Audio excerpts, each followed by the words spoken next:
So we'll begin with where we left yesterday.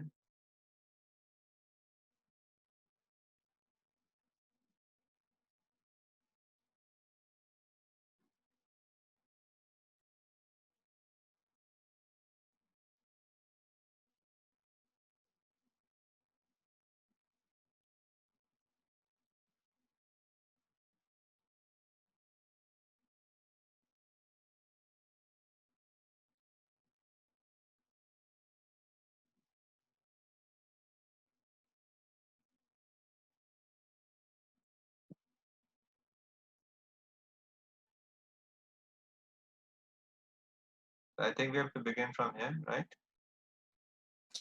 Yes, Prabhuji. In the 11th canto of Srimad Bhagavatam, 20th chapter, verse 34, Lord Krishna says to Uddhava, "My dear Uddhava, the devotees who have completely taken shelter of my service are so steadfast in devotional service that they have no other desire. Even if they are offered the four kinds of spiritual opulences, they will refuse to accept them. So, what to speak of their desiring anything within the material world?" Similarly, Lord Krishna says in another passage of the Bhagavatam, 11th canto, 14th chapter, verse 14, "My dear Uddhava, a person whose consciousness is completely absorbed in my thought and activities does not aspire even to occupy the post of Brahma or the post of Indra or the post of lordship over the planets or eight kinds of mystic perfections or even liberation itself." In the 12th canto of Srimad Bhagavatam, 10th chapter, verse 6, Lord Shiva says to Devi, "My dear Devi, this great Brahmana sage Markandeya has attained unflinching faith and devotion unto the Supreme Personality of Godhead, and as such he does not aspire after any benedictions, including liberation from the material world." Similarly, there is a statement in Padma Puran describing the ritualistic function during the month of Kartik, October-November. During this month in Vrindavan, it is a regulative principle to pray daily to Lord Krishna in his Damodar form. The Damodar form refers to Krishna in his childhood when he was tied up with the rope by his mother Yashoda.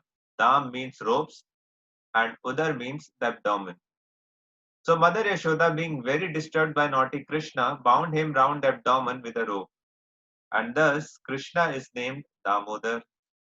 During the month of Kartik, Damodar is prayed to as follows: "My dear Lord, you are the Lord of all, you are the Lord of all, the giver of all benedictions." There are many demigods like Lord Brahma and Lord Shiva who sometimes offer benedictions to their respective devotees. For example, Ravana was blessed with many benedictions by Lord Shiva and Hiranyakashipu was blessed by Lord Brahma. But even Lord Shiva and Lord Brahma depends upon the benediction of Lord Krishna, and therefore Krishna is addressed as the Lord of all benefactors. As such, Lord Krishna can offer his devotees anything they want, but still the devotees' prayers continues. "I do not ask you for liberation or any material facility up to the point of liberation. What I want as your favor is that I may always think of your form in which I see you now as Damodar. You are so beautiful and attractive that my mind does not want anything besides this wonderful form." So which verse is it? Can someone say this verse?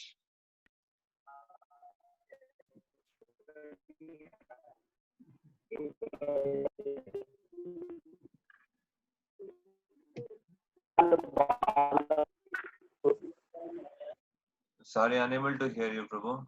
The voice is cracking. Can you say it again?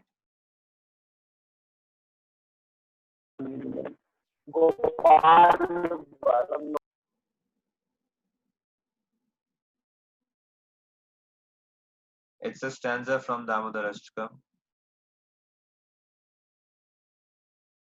Varam deva moksham na moksham vadhim va nachanyam. That goes on and that's idam te vapur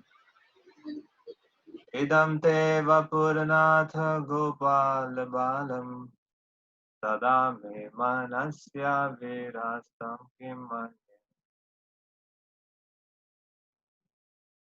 In the same prayer, there is another passage in which it is said, "My dear Lord Damodar, once you were playing as a naughty boy in the house of Nand Maharaj.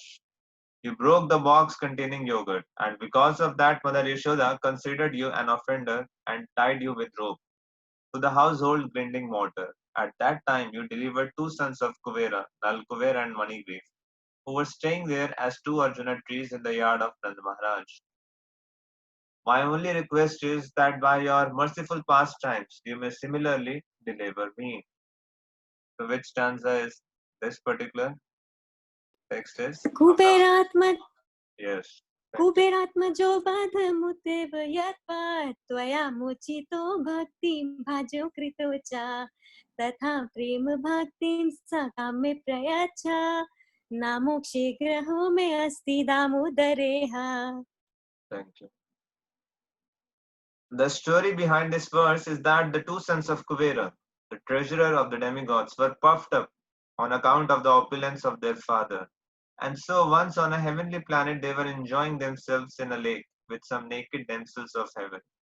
At that time the great sage Narad Muni was passing on the road and was sorry to see the behavior of the sons of Kuvera. Seeing Narada passing by, the damsels of heaven covered their bodies with cloth. But the two sons, being drunkards, did not have this decency. Narada became angry with their behavior and cursed them thus: "You have no sense, so it is better if you become trees instead of the sons of Kuvera." Upon hearing this, the boys came to their senses and begged Narada to be pardoned for their offenses. Narada then said, "Yes, you shall become trees, Arjuna trees, and you will stand in the courtyard of Nanda Maharaj. But Krishna himself will appear in time as the foster son of Nanda and he will deliver you." In other words, the curse of Narad was a benediction to the sons of Kuvera, because indirectly it was foretold that they would be able to receive the favor of Lord Krishna. After that, Kuvera's two sons stood as two big Arjuna trees in the courtyard of Nand Maharaj, until Lord Damodar, in order to fulfill the desire of Narad, dragged the grinding mortar to which he was tied and struck the two trees, violently causing them to fall down. From out of these fallen trees came Nal Kuver and Manigriv, who had by then become great devotees of the Lord. There is a passage in the Ayashir Pancharatra which states, "My dear Lord, O Supreme Personality of Godhead, I do not want any resultant benediction from my religious life. Nor do I want any economic development, nor do I want to enjoy sense gratification, nor liberation. I simply pray to be an eternal servant at your lotus feet. Kindly oblige me and give me this benediction." In the same Hayashir Pancharatra, after Narsingadev wanted to give benedictions to Prahlad Maharaj, Prahlad did not accept any material benediction and simply asked the favor of the Lord to remain his eternal devotee. In this connection, Prahlad Maharaj cited the example of Hanuman, the eternal servitor of Lord Ramachandra, who also set an example by never asking any material favor from the Lord. He always remained engaged in the Lord's service. That is the ideal character of Hanuman, for which he is still worshipped by all devotees. Prahlad Maharaj also offered his respectful obeisances unto Hanuman. There is a well-known verse spoken by Hanuman in which he says, "My dear Lord, if you like, you can give me salvation from this material existence or the privilege of merging into your existence. But I do not wish any of these things.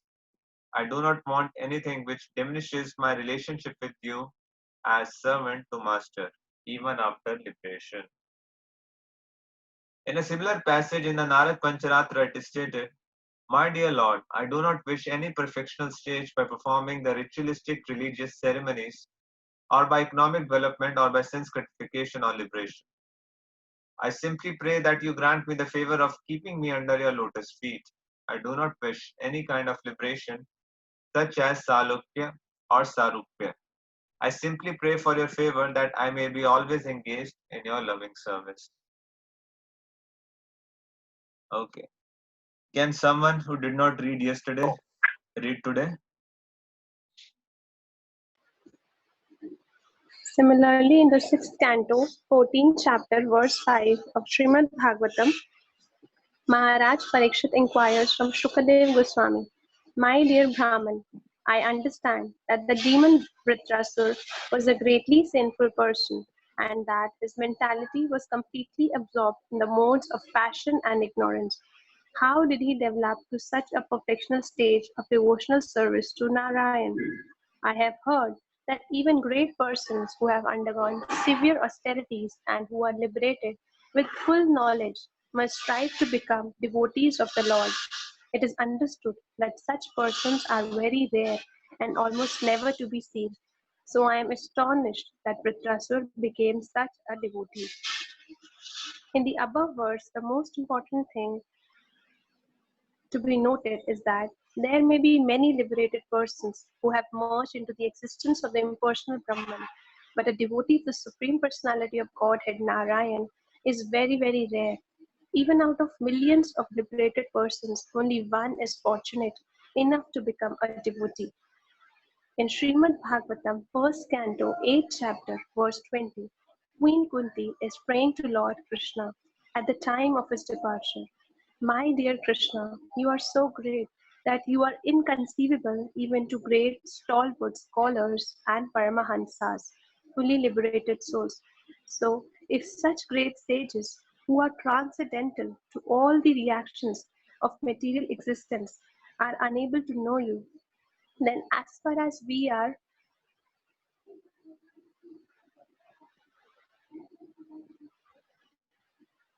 concerned belonging to the less intelligent woman class, how is it possible for us to know your glories? How can we understand you? In this verse, the particular thing to be noted is that this personality of Godhead is not understood by great liberated persons, but only by devotees such as Queen Kunti in her humbleness. Although she was a woman and was considered less intelligent than a man, still she realized the glories of Krishna. That is the purport of this verse. Okay. Someone else who did not read yesterday can continue. Another passage which is very important is the Srimad Bhagavatam, first canto, 7th chapter, verse 10. And it's called the Atmaram verse. In this Atmaram verse, it is stated that even those who are completely liberated from the material contamination are attracted by the transcendental qualities of Lord Krishna. The purport of this verse is that a liberated soul has absolutely no desire at all for material enjoyment, is wholly freed from all kinds of material desires. Yet, still he is irresistibly attracted by the desire to hear and understand the pastimes of Lord. We may therefore conclude that the glories and pastimes of the Lord are not material.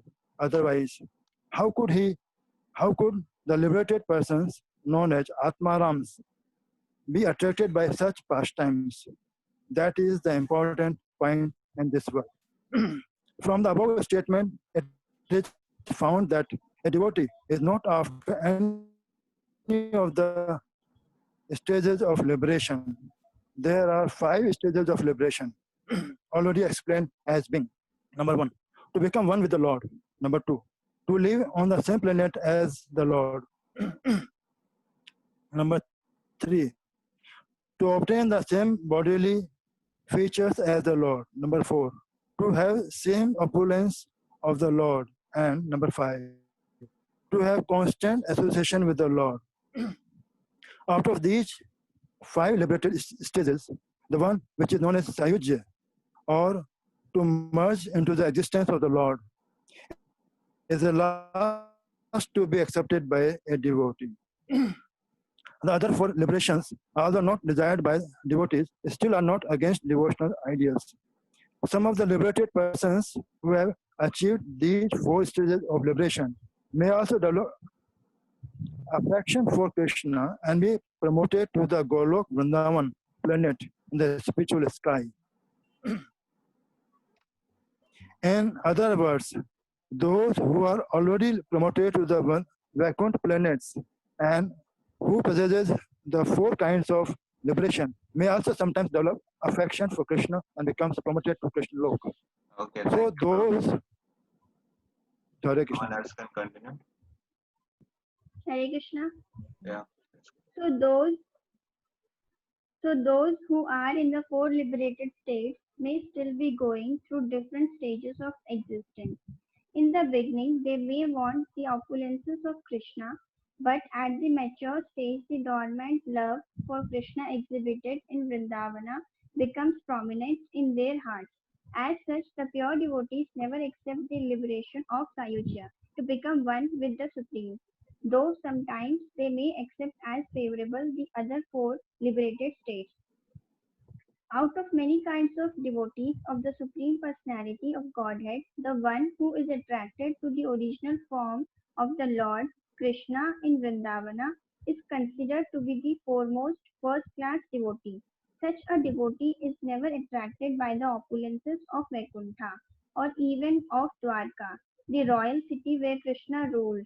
The conclusion of Sri Rupa Goswami is that the devotees who are attracted by the pastimes of the Lord in Gokula or Vrindavana are the topmost devotees. A devotee who is attached to a particular form of the Lord does not wish to redirect his devotion to other forms.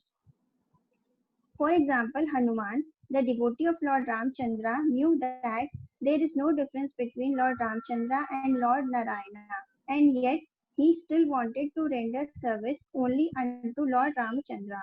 That is due to the specific attraction of a particular devotee. There are many forms of the Lord, but Krishna is still the original form.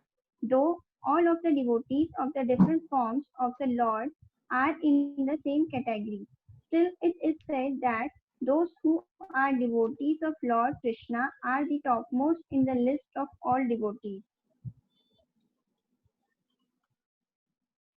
Thank you. So this ends our chapter 4.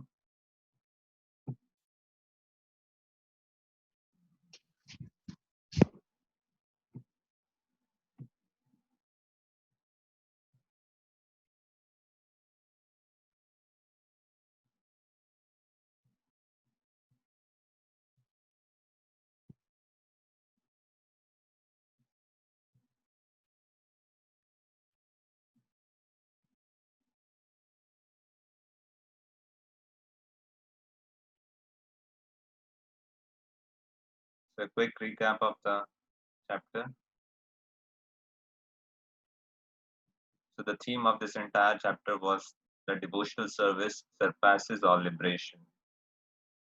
And those eligible to practice pure devotional service reject bhukti and mukti. Different references were given. What are the different references? It was from the 4th canto of Srimad Bhagavatam about Prithu Maharaj, where he is praying to have millions of tongues and ears. Then from the 5th canto of Srimad Bhagavatam, Srila Shukdev Goswami is telling to Parikshit Maharaj that Bharat Maharaj easily gave up all comforts and did not accept Lakshmiji's offer. Then from the 6th canto, I may get heaven or other promotions, but I only want your association and service. Maharaj Chitraketu Vritasar. Then in the 4th canto, only devotees who reject material desires and serve Lord know their real self-interest. So who's telling this verse from the 4th canto? Indra. Lord Shiva. Sorry, one is saying Indra and one is saying Lord Shiva. Which one is correct?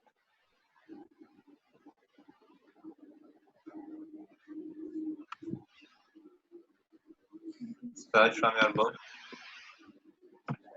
प्रभु जी शिवा का है 6:17-28, तो यहाँ पे दूसरा है.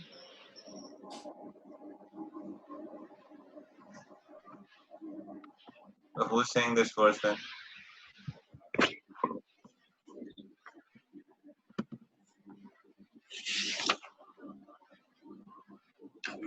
Go back to your books.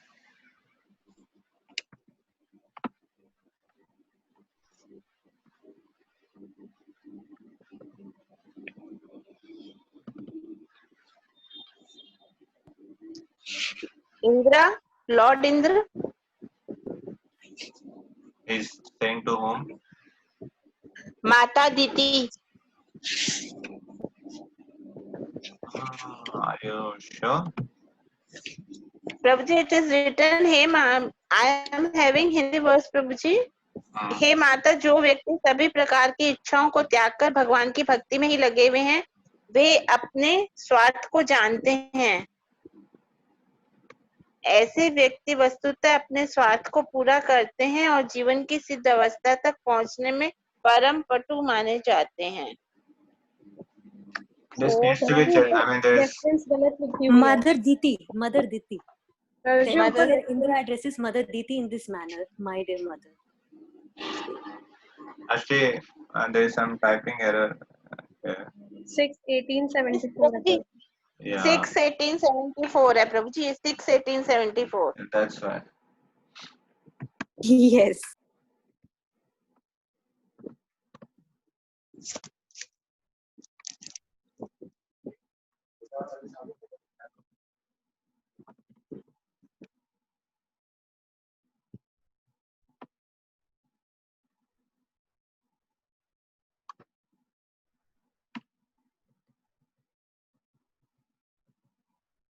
So Mother Diti is saying this verse. Yeah, this is 6/18/74. Then from the 7th canto, it's Prahlad Maharaj. Again Prahlad Maharaj. Then from the 8th canto, Gajendra. From the 10th canto, Nagpatnis. Then the personified Vedas. Then from 11th canto, Krishna to Uddhava. Then and then from the 10th canto, 14th chapter. Who's saying this verse?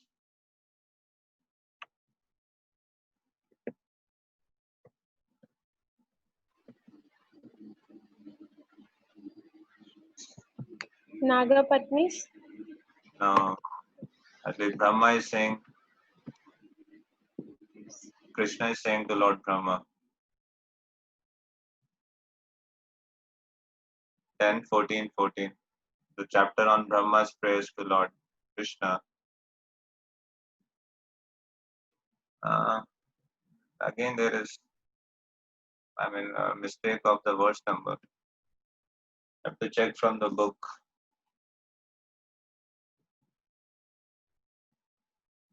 The different verse.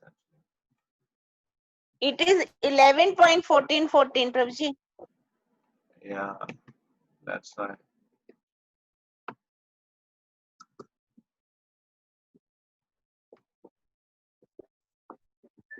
So, yeah, it should be Lord Krishna to Uddhava. Yeah. So this is again a mistake here. And 12th canto, who is praying? Who is saying this verse to whom? Shivji saying to Parvati। Yes, to Devi.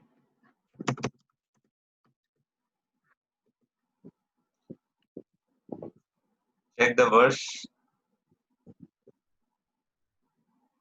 Prabhuji, I am having Hindi contest. हे देवी, इस ब्रह्म ऋषि मार्कंडे को भगवान में अविचल श्रद्धा तथा भक्ति प्राप्त है, इसीलिए वह भव सागर से मुक्ति समेत किसी प्रकार के वर की कामना नहीं करता। So Lord Shiva is saying this to Mother Parvati. Then we read 2 stanzas from Damodar Ashtakam, which comes in Padma Puran. Then there are references of devotees rejecting bhakti and mukti. There are further references from the Hayagriva Pancharatra about Hanuman. Then from the 6th canto, who's saying this verse to whom?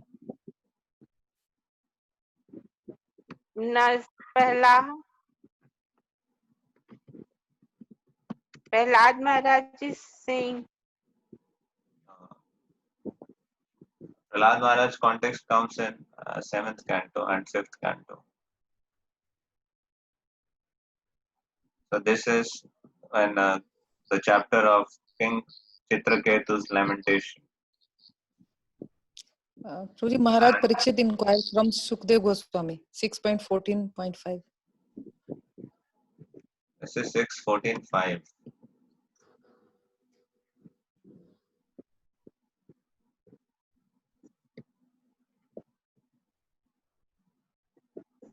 Yeah, Parikshit Maharaj to Srila Shukdev Goswami.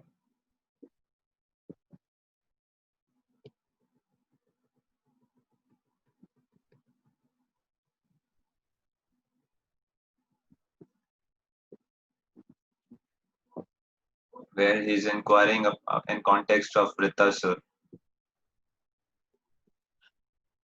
So that how come Vritasur, who was among the battlefield and he was a sinful demon, yet he was such greatly Krishna conscious person.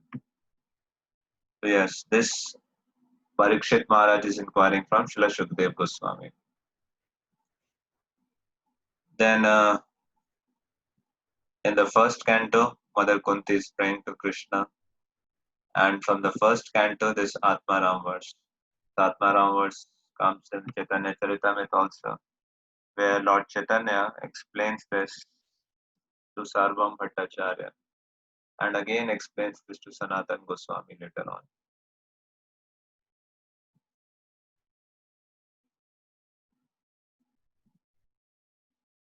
So then there are references. So this was the first section, that there are references of devotees who have been rejecting bhakti and mukti, and all the different quotations are there. And then we discussed about how devotees of Vrindavan reject all desires for liberation and even Vaikuntha residence. So there are 5 kinds of liberation. Sayujya. What is a liberation? Salokya, to live on the same planet. Sarupya, same bodily feature. What are the remaining 2 liberations known as? Anyone knows their Sanskrit names? Sayujya, Salokya, Sarupya. Shastri and Samipya. Yes, Samipya. The 5th one is Samipya and Sarishri. Yeah, thank you. 4th one is Shastri. Yeah, yes. Devotees specifically reject first type of liberation. So that is universal. That is considered as spiritual suicide. Sayujya. It is, devotees see this particular liberation as which they are ready to go to even hellish planets, but they are never agreeable to become one with the Lord. So some devotees may accept other 4 types, but as they mature, love becomes prominent. And that is why the Vrindavan devotees their position is still higher than the other kinds of devotees, because their only and only desire is to please Krishna. They do not want even any other 4 types of liberation, and they are the pure devotees. And then we saw from the example of Hanuman, he was so attached to particular form.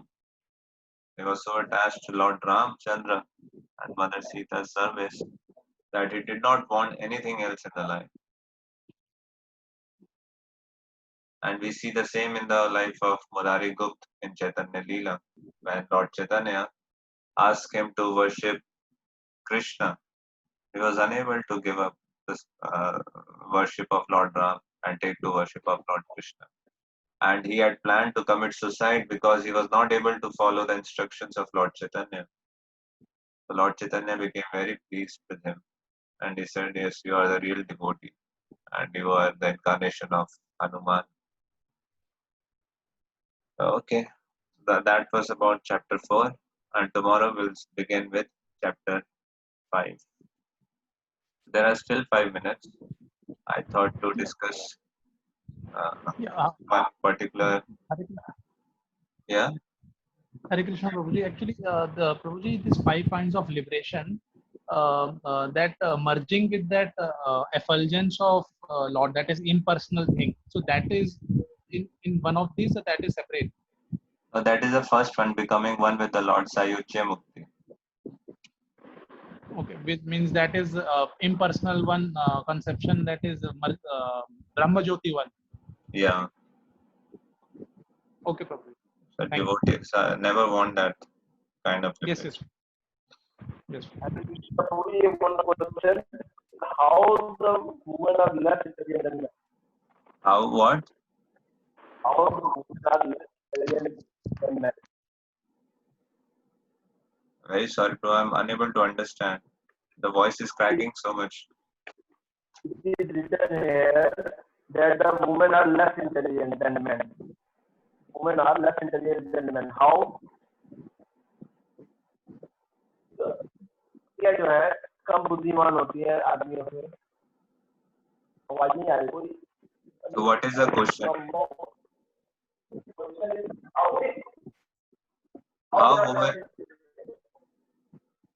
How women are less intelligent than man? Are you asking this? Yes. Yes. Yes. Okay.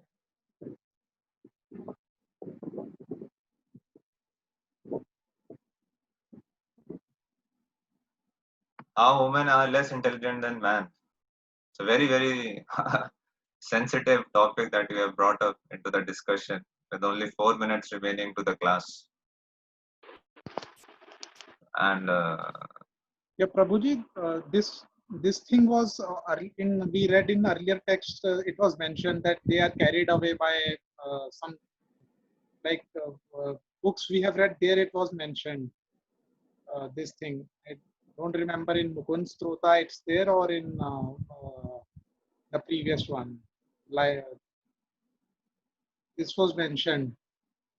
in this chapter only it is mentioned in the prayers of Mother Kunti. We just read now one prayer of Mother Kunti. She But said, in the book also, I think previous book there it was mentioned somewhere. so what is this a comment or a question? What you are saying? I think that is true. Means means it was written somewhere, so maybe because of that. How I am not sure, but maybe a fact. Okay, thank you, Prabhu. So this is one question whose answer I can say I don't know. I have no understanding of this particular aspect. I know both the versions. I know what Srila Prabhupada said from the both sides, and I simply don't know the clear-cut answer to that question. How? Because I read how Srila Prabhupada has used this specifically. It comes in the one of the verse of Bhagavad Gita, where it's Lord Krishna is putting them into one category: Istriya, Shudra, and one more aspect is there. So Srila Prabhupada uses that as a verse. And Srila Prabhupada was very bold to make that statement when he was in Chicago. And he was so bold. And this one particular statement created so much of buzz, and all the newspaper, reporter, media, they covered Srila Prabhupada's in different various aspects. All in terms of negative publicity. So there were two lady reporters who came to interview Srila Prabhupada, and but Srila Prabhupada was very adamant upon this particular verse, and there were many discussions that were going through. So then, on the different side, Srila Prabhupada had always had said the different things also, that in Kali Yuga, everyone is born as Shudra. That's one. Second, Srila Prabhupada said, if you are identifying yourself with the body, that itself means it's a bodily conception of life. That's the second part. Then the third, Srila Prabhupada also said that Srila Prabhupada also mentioned, I'm just skipping that quote from my consciousness. But he has always empowered ladies. And if you go to Jigyasa channel, which is one more YouTube channel, we have recently started a Jigyasa channel, and we have the interview of Rukmani Mataji. who's Srila Prabhupada's disciple. You can read that, you can hear that interview, and there are many questions that has been asked to her. Yes, and the quote, Srila Prabhupada has also mentioned and written that if a devotee lady is there, so this quote doesn't apply to them. She's one who is Krishna consciousness, then she is completely intelligent. And of course, this brings in a lot of controversies and discussions about, feminism and male-dominated world and this and that. But as far as we are understood, I really don't have a very crystal clear answer to that question, because I myself is often confused about this particular aspect.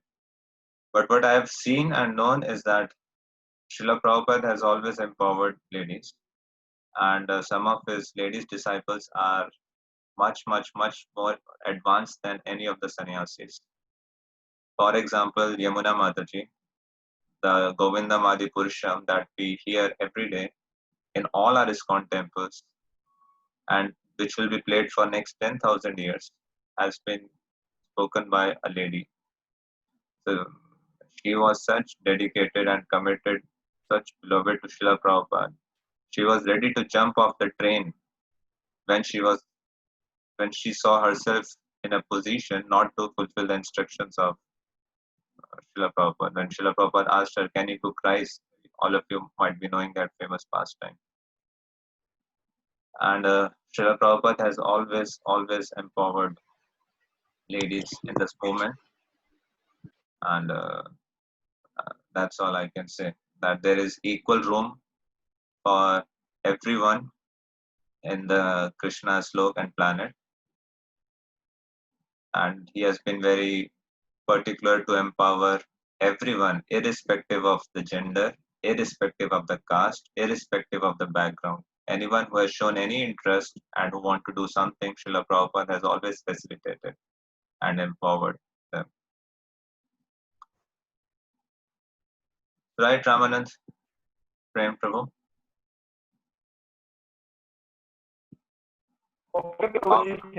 Oftentimes this quote is used out of context, and proper understanding, I think, is very crucial for any community to progress further, and for any society. And yes, Prabhupada had always emphasized two things for men and women. He has always emphasized chastity for women, and he has written very particularly about how shyness is one of the ornaments of a lady. And for men, he has spoken about being trained as brahmacharis. And if any community has to progress further, so all the genders has to be empowered appropriately. So that's what I wish to say on this. Rest, I don't know. I can inquire and let you know. Okay, thank you. Okay. Thank you. Anything else? Or if anyone else knows the answer to this, or you wish to comment, you can also share. Hare Krishna, Prabhuji. Yes. Prabhuji, I have two queries regarding this liberation types. Yeah. Is it necessarily that one would fall down if one attains any of these liberation types? Sorry, one who falls down?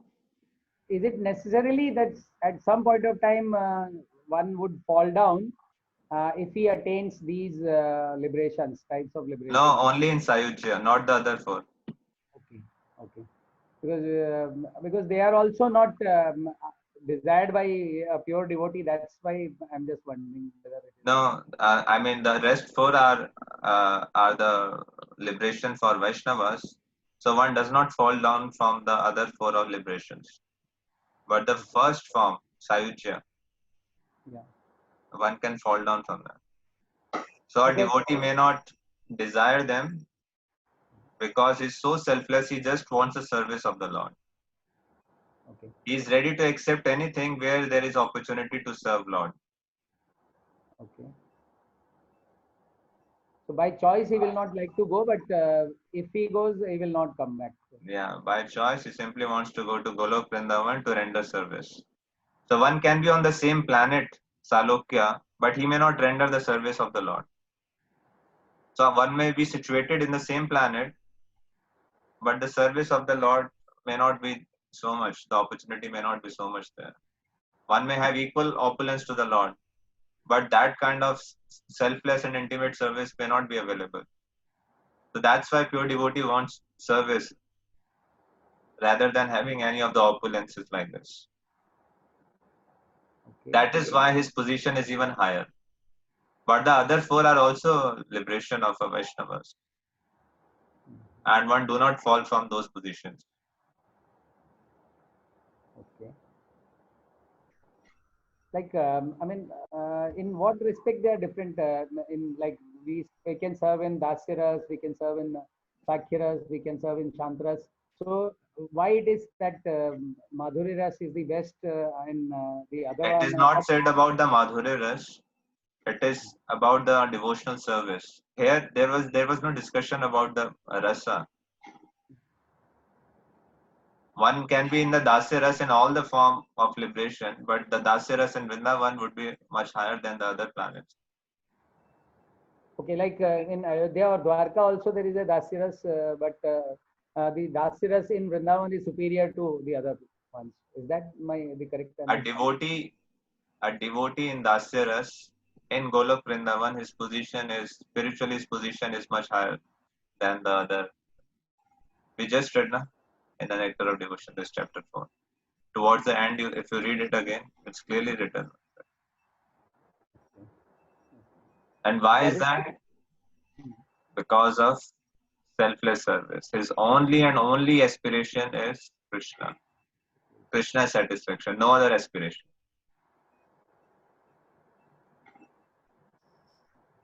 so.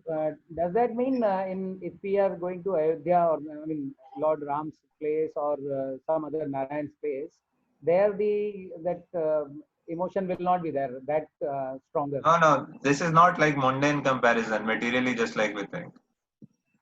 Hanuman's position is so exalted. अभी हमारा material conception में हम देखते हैं ना ये higher ये higher वैसा उस सेंस में नहीं है ये it's just from the sense of some rasas and any devotee is situated in any particular rasa जो भी आपका रसा होगा उसमें आप fully satisfied होगे just like gopis we read na in the previous book gopis are saying that the flute is much more fortunate than we are flute is in the shantaras Yes. but he is enjoying the nectar of Krishna's lotus lip. So his position is much higher than our position. The gopis are praying like this. The gopis are thinking that flute is much more fortunate than we are. Yes. Understand. Yes. So anyone who is in their particular rasa, they don't see that we are higher and they are lower. If they see that like that, that means they're self-centered. They never feel like that. They always see that how the other devotee is more dearer to Krishna. Just like Srimati Radharani. In the previous chapter, we discussed what is Srimati Radharani thinking. Or if you have done the assignment, there was one question also. So the more exalted, the more higher one goes, he sees all others as devotees. One of the symptom of Uttam Adhikari. So those devotees think that we are not devotees. The other persons are devotees. They don't see like that. It's only that acharyas have analyzed this in terms of the opportunities of service that are available. A person in the Madhurya Ras have more opportunity to serve in Dasya, in Sakya, in Vatsalya as well as in Madhurya in different capacities. Yes, Prabhu. Yes. Actually, I got confused because of the sense we heard the Brihad Bhagavatam, the comparison from one place to others. So that's the reason I had this query. Fine. Any other question? Thank you, Prabhuji. Haribol Prabhuji. Yeah. Prabhuji, I want to share. I have heard in lecture of Prabhupada. Prabhupada was saying that less intelligent means emotionally and physically they are weak. So they are called less intelligent. And Vaishnav have no categories like male and female. If it is, if they are Vaishnav, then is Vaishnav. Govinda Mataji asked, and then Prabhupada says that you are Vaishnav, so you are not woman or female or male. I have heard this. Okay. Thank you. Thank you.